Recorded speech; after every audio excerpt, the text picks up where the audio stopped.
Olá, sejam todos bem-vindos.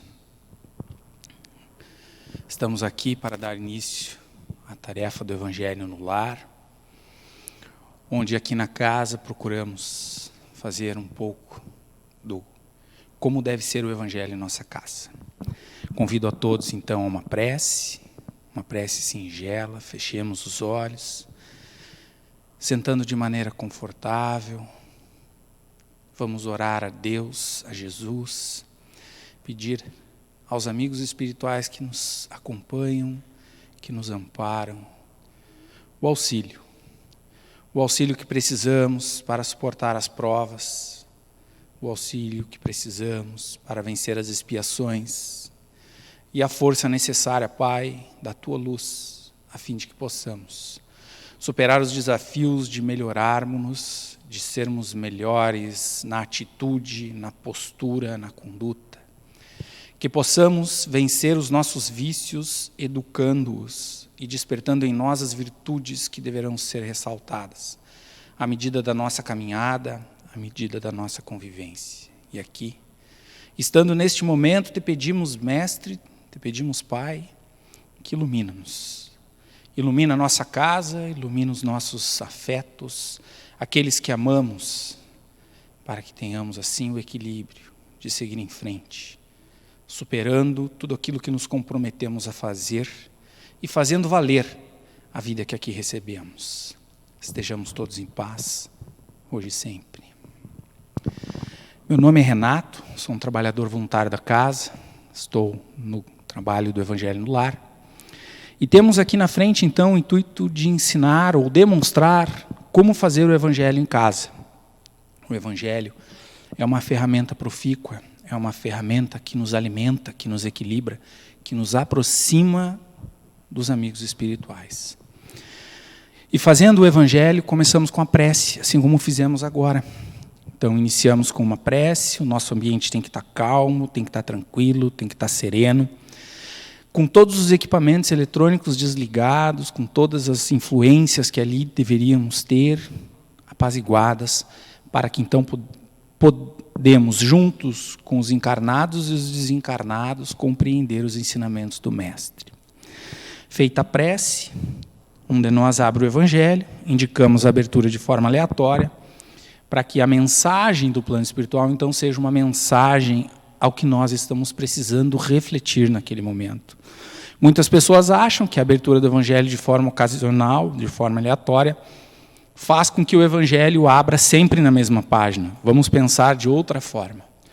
Vamos tentar entender por que estou eu abrindo muitas vezes no mesmo assunto.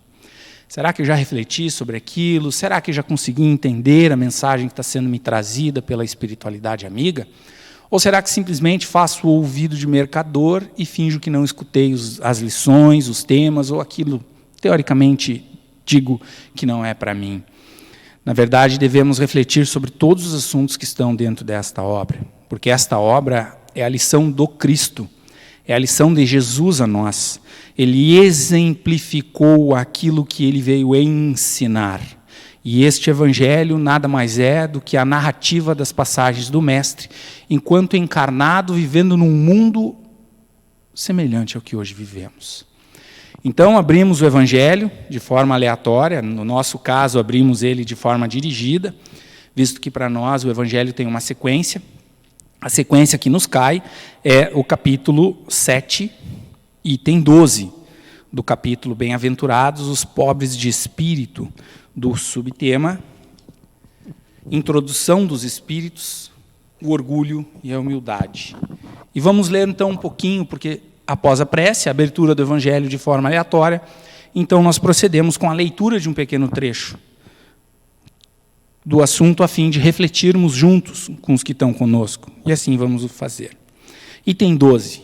Homens, por que vos queixais das calamidades que vós mesmos amontoastes sobre as vossas cabeças? Desprezastes a santa e divina moral do Cristo.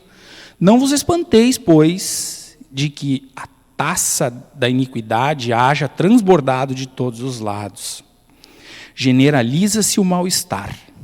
A quem inculpar, senão a vós, que incessantemente procurais esmagar-vos uns aos outros? Não podeis ser felizes sem mútua benevolência. Mas como pode a benevolência coexistir com o orgulho? O orgulho, eis a fonte de todos os vossos males. Aplicai-vos, portanto, em destruí-lo.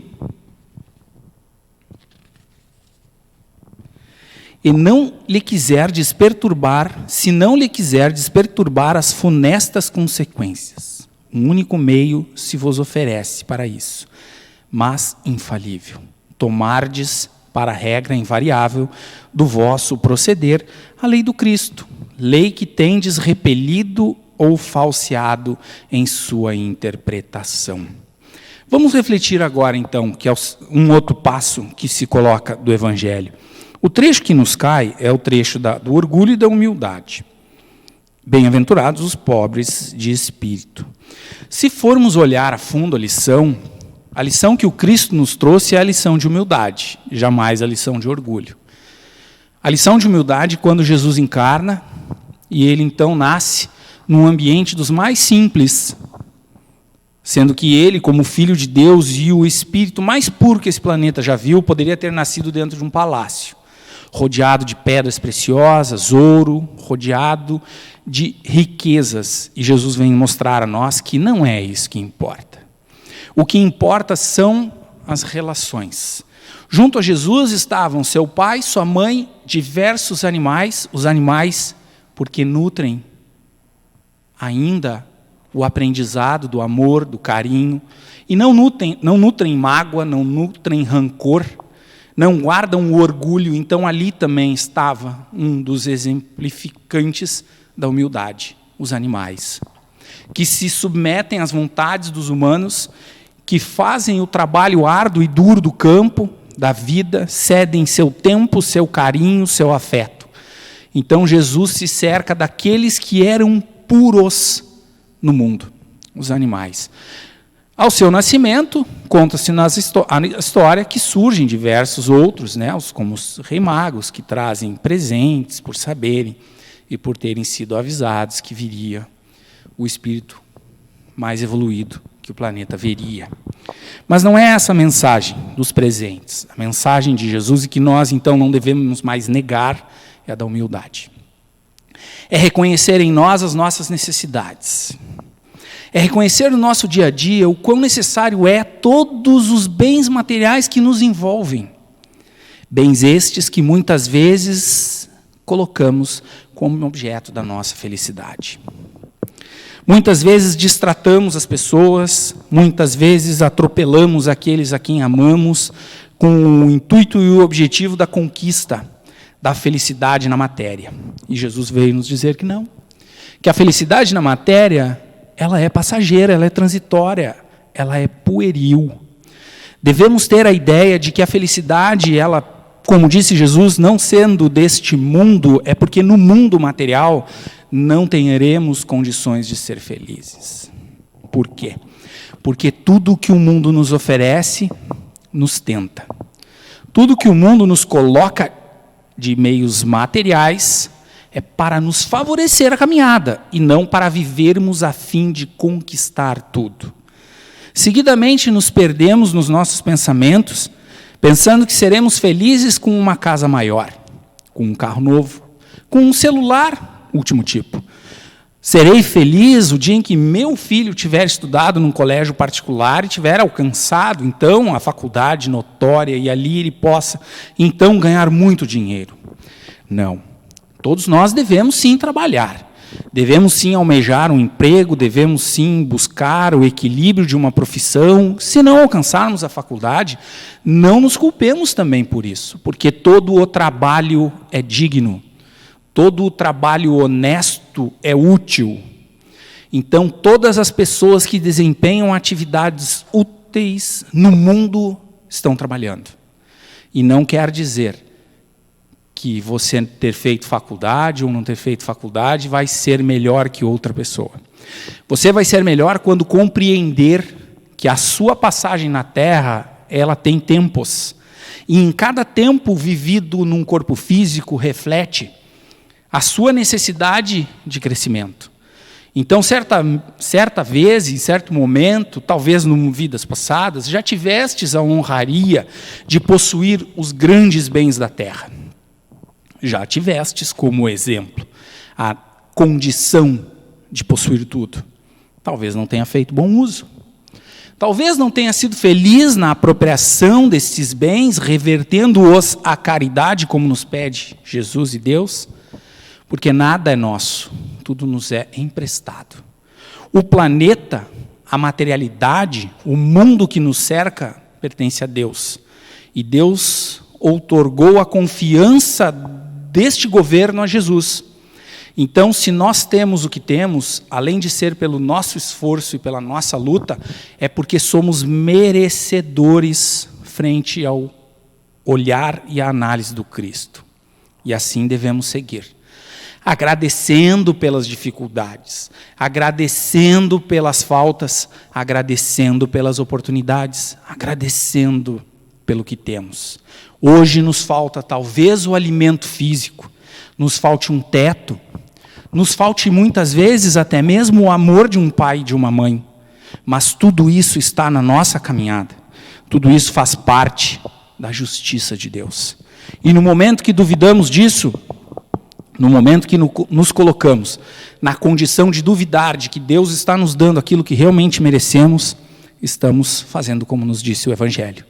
Estamos desconsiderando o que Jesus nos falou. Então, meus irmãos, meus amigos, a reflexão que se faz na leitura do Evangelho, na leitura do trecho que nos foi proposto, é essa. É analisar o que está sendo nos dito. Visualizar o que é para nós a lição. E a lição, num caso desses, é aprendemos a valorizar o que nos é ofertado.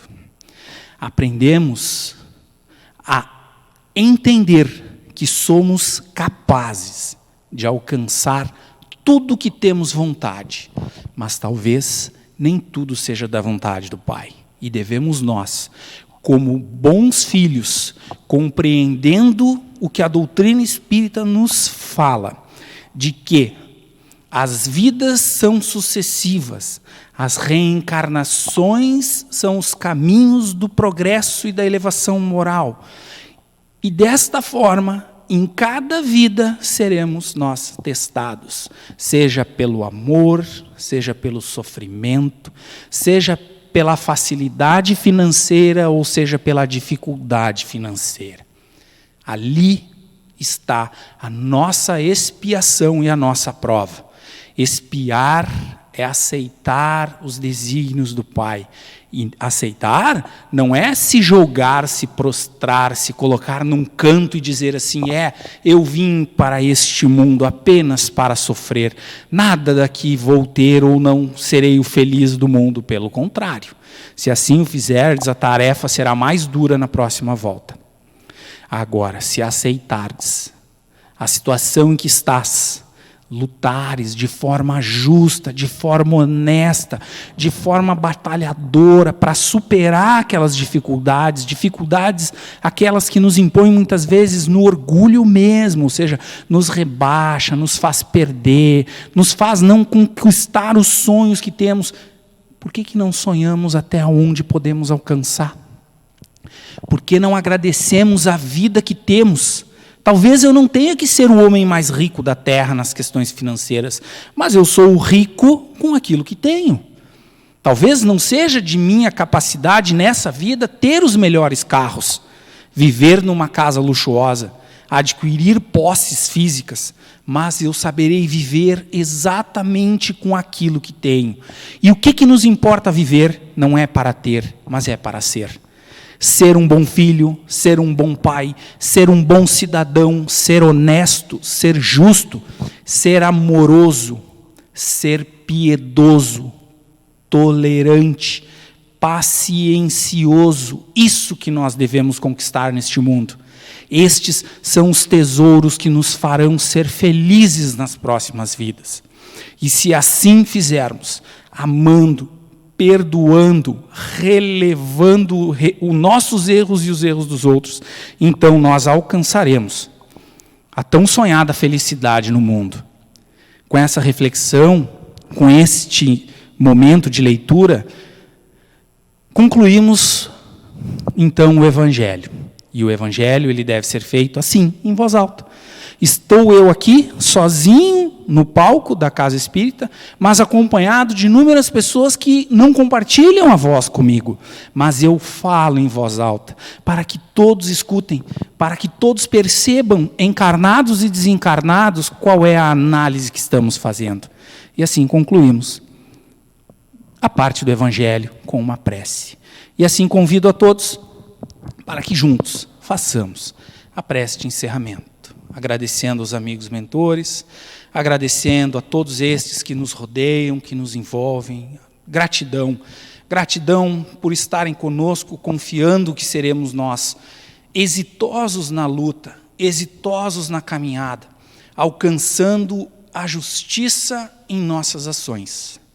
E assim, Pai, ajuda-nos a compreender e a entender tudo aquilo que nos acontece. Ajuda-nos, Pai, a termos a fé e a força necessária para, em cada situação, lembrarmos dos ensinamentos do Mestre, a fim de praticarmos como Ele praticou, a fim de fazermos como Ele nos demonstrou. Estejamos todos em paz, hoje e sempre. Que assim seja.